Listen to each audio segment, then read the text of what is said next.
복된 소식 아름다운 소리 AM 1590kHz 시카고 기독교 방송입니다.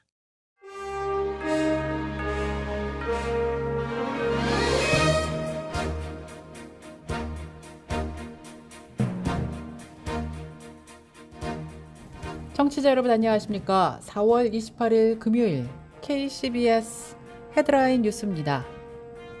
윤석열 대통령이 지난 27일 워싱턴 DC 미 의회에서 10년 만에 상하원 합동 연설을 했습니다.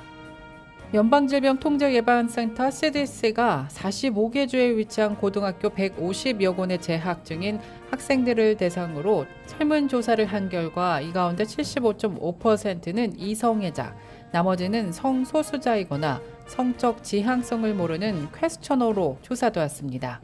미국 장로교 최초의 아프리카계 미국인 수장이 7년 만에 사임을 발표했습니다. 연방질병통제예방센터 CDC가 45개 주에 위치한 고등학교 150여 곳에 재학 중인 학생들을 대상으로 설문조사를 한 결과 이 가운데 75.5%는 이성애자, 나머지는 성소수자이거나 성적 지향성을 모르는 퀘스처너로 조사되었습니다. 미국 고용시장의 열기가 좀처럼 식지 않는 것으로 나타났습니다. 연방노동부는 지난주 신규 실업수당 청구 건수가 23만 건으로 집계됐다고 지난 27일 밝혔습니다. 미국의 치매 인구가 계속 늘어나고 있는 것으로 조사됐습니다.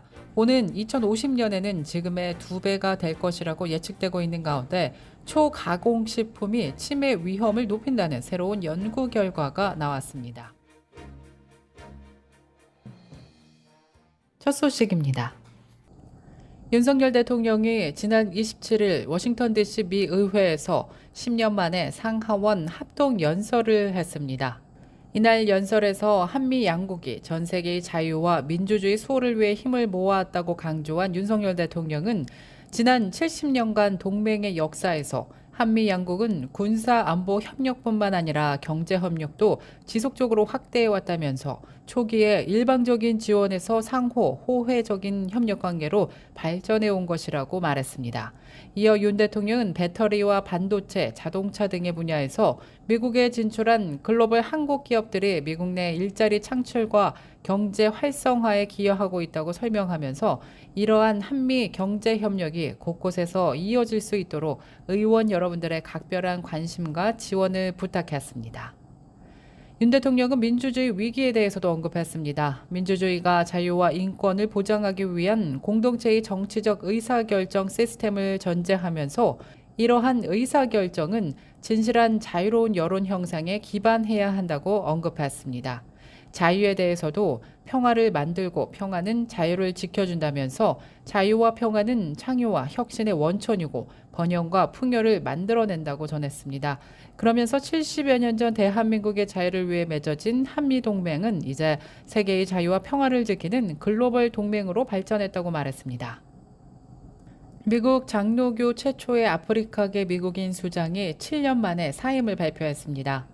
크리스천 포스트에 따르면 지난 26일 미국 장로교 총회 공석이인 허버트 넬슨 2세 목사가 오는 6월 30일 사임한다고 총회 사무국이 밝혔는데요.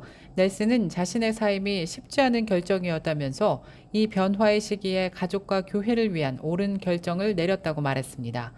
넬슨은 교단 역사상 처음으로 온라인 총회를 개최하며 코로나19 대유행 시기에 교단을 이끌었습니다. 또 그는 교단의 쇠퇴와 재정적 문제로 인한 대규모 대면 총회의 개최를 폐지하는 방안을 공개적으로 지지한 인물입니다.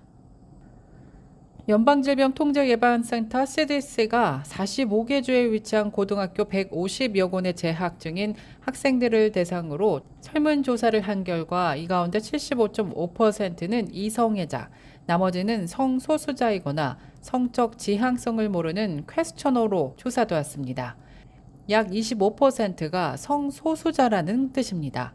이들 중 자신을 양성애자라고 정의한 학생 비율은 12.1%, 동성애자라고 답한 학생은 3.2%로 조사되었습니다.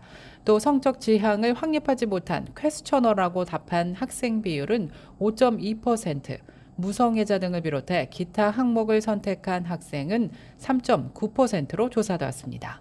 CDC는 본인을 비이성애자라고 규정하는 고등학생 비율이 지난 2015년 11%에서 2021년 24.5%로 크게 증가했다고 말했습니다.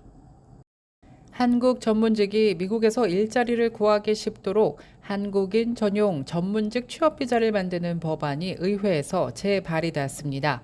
한국과 파트너 법안은 미국 정부가 전문교육과 기술을 보유한 한국 국적자의 연간 최대 1만 5천 개의 전문직 취업 비자를 발급하도록 하는 것을 포함하고 있습니다.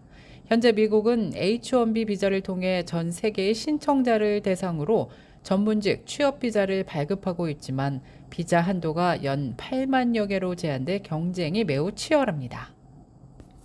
미국 고용시장의 열기가 좀처럼 식지 않는 것으로 나타났습니다. 연방노동부는 지난주 신규 실업수당 청구 건수가 23만 건으로 집계됐다고 지난 27일 밝혔습니다. 전주보다 16,000건 감소한 수치로 월스트리트 저널이 집계한 전문가 전망치 4,000건을 훌쩍 뛰어넘은 것입니다. 앞서 신규 실업수당 청구 건수는 2주 연속 증가세를 이어갔지만 지난주에 가파른 감소폭의 둔화세를 돌려놨습니다. 최소 2주 이상 실업수당을 신청하는 계속 실업수당 청구 건수도 3,000건 감소한 186만 건으로 조사됐습니다. 미국의 치매 인구가 계속 늘어나고 있는 것으로 조사됐습니다.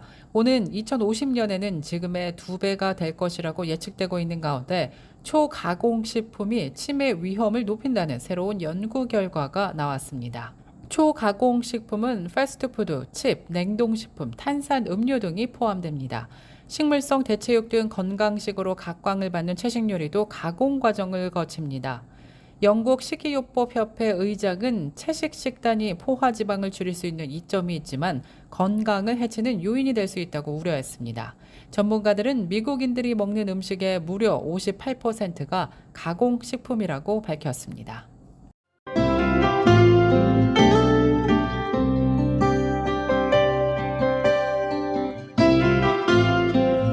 끝으로 날씨입니다. 금요일인 오늘은 하루 종일 구름 낀 가운데 흐린 날씨 이어지겠습니다. 낮 최고 기온 52도, 밤 최저 기온 42도 예상됩니다.